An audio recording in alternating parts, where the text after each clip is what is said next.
The book of the genealogy of Jesus Christ, son of David, the son of Abraham.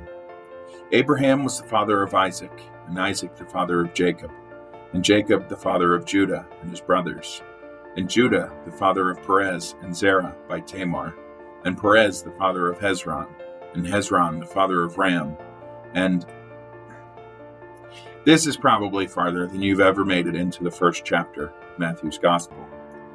Admittedly, we mostly all skip this section of the Gospel because it's boring. Chapter 1 continues on for another 22 more verses, detailing the genealogy of Jesus from Abraham up to him. And while our eyes may gloss over when reading this chapter, there is a beautiful, deeper meaning to its inclusion in Matthew's Gospel. Each of the four Gospels were written for very different audiences. Mark wrote for the Romans, Luke for the Greeks, John for early Christians, and Matthew wrote for the Jewish people.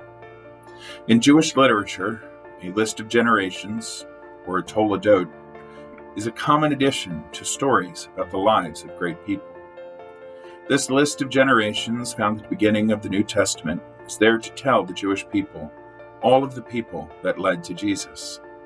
There are great names in there like Abraham, Isaac, Jacob, David, Ruth, and Jesse, and some not-so-great names like Rahab, Tamar, and Bathsheba, who were all Gentile women with a sexually immoral past.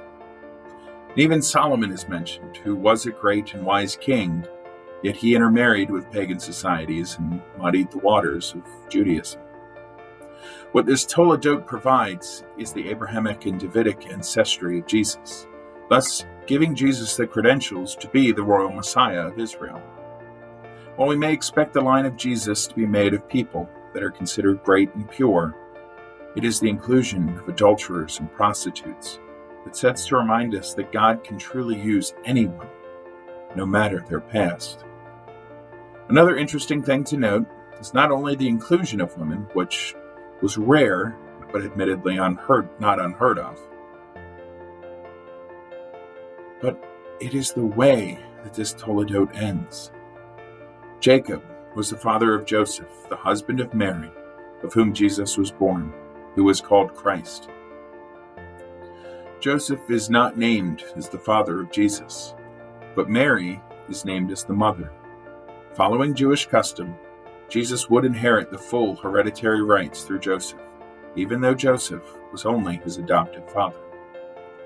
This marked change from fathered this person to husband of Mary, who gave birth to Jesus, prepares us for the coming story, the virginal conception of Jesus.